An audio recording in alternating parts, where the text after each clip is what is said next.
Halloween 2018 is directed by David Gordon Green and it stars Jamie Lee Curtis and Judy Greer among others. We reunite with Laurie Strode, who prepares for a final confrontation with Michael Myers, who has haunted her existence since his killing spree on Halloween night 4 decades ago as he escapes from a bus full of loony convicts. Now this film has been set up as a true sequel to the original classic by John Carpenter. It has the blessing of John Carpenter and it has a very creative team behind it, and it has Jamie Lee Curtis back as Laurie Strode, who basically in this film, she's a modern day Sarah Connor. She's a true badass in this film. I loved everything they did with the Laurie Strode character. She evolved, she has progressed, and she has been living with the trauma of Michael Myers' original crimes, and you get that in this film. Everything they did with her is fantastic, and Jamie Lee Curtis is impeccable in the film. They truly understand her character, they truly understand what made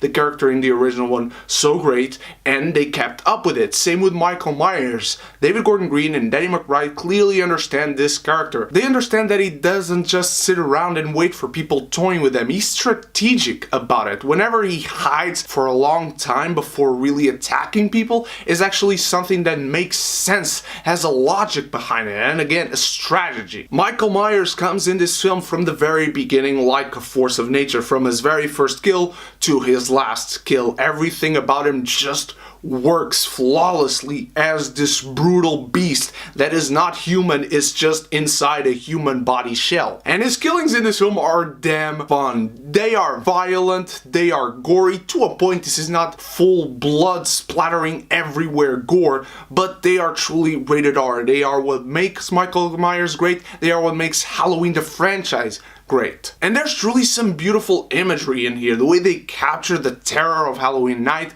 the fright, the way they capture the suburban life and the really outskirts of Chicago and Haddonfield is really well done. I love how David Gordon Green captures this and really sets up Michael Myers even before he escapes the bus. There's also this cop played by Will Patton, who was the first cop to call the dispatch on the original Halloween, and I thought they did great with this character as well. Now this film has been getting rave reviews ever since TIFF last month, and I was really expecting something unique from this. My expectations were left at the door as always, but I truly was expecting a sequel that really lived up to the name of the original. I don't know what people are seeing in here that is great. There are great elements in here, but the script has some cringe-worthy moments. The first half an hour of the film, until you actually see Michael Myers escaping the bus, is really tough. It's a rough patch to get through. These journalists that come into this film,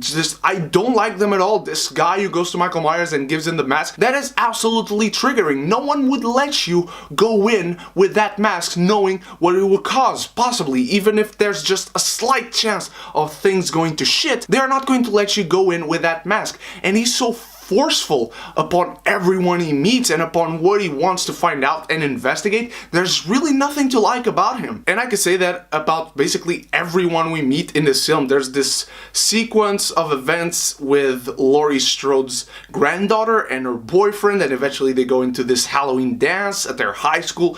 And it's just some cringe-worthy shit to watch because these characters, the boyfriend especially, he's not set up properly at all. There's this scene where he's supposed to be drunk and he just doesn't act drunk. Same with his friend, and again a cringe-worthy scene that follows up where he tries to kill the granddaughter of Laurie Strode. And this film has attempts at comedy just like you would expect from Danny McBride, and I would say that they're about 50-50. When they hit, they are okay. They work fine in this film. There are a couple of moments of self-awareness, not only for the Halloween franchise, but for horror films in general, that really work well. I'm not going to ruin it for you. The other 50%, however, I don't know how they got the green light, because they are just, again, cringeworthy. Is really shitty stuff that would come in the other Halloween sequels that follow the original. The worst part, however, is this doctor that eventually they focus on a little bit too much for my taste, and what they actually do with him is really shit. It's absolute utter trash. I don't know why they did it. It didn't make sense. It wasn't set up properly. It kind of derailed the pacing of the film. It's not until the last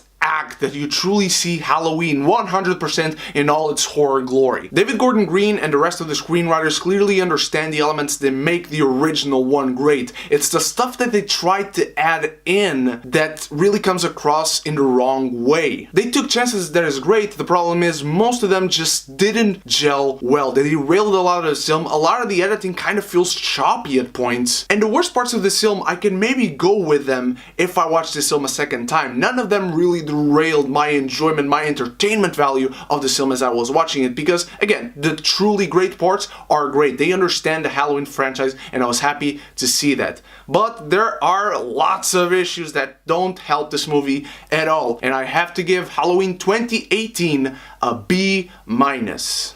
Now, what did you think of Halloween 2018, my beautiful geekies? Let me know in the comments below, and let me know how you rank the Halloween franchise, including the sequels that are now deleted, including the reboots by Rob Zombie, and of course this one. Thank you so much for watching. You guys are the best. Still have a ton of reviews for you this weekend. I hope to see you there. So until the next review, you stay beautiful, you stay geeky, and if you haven't done so yet, click the subscribe button, click the bell so you can be geeky united!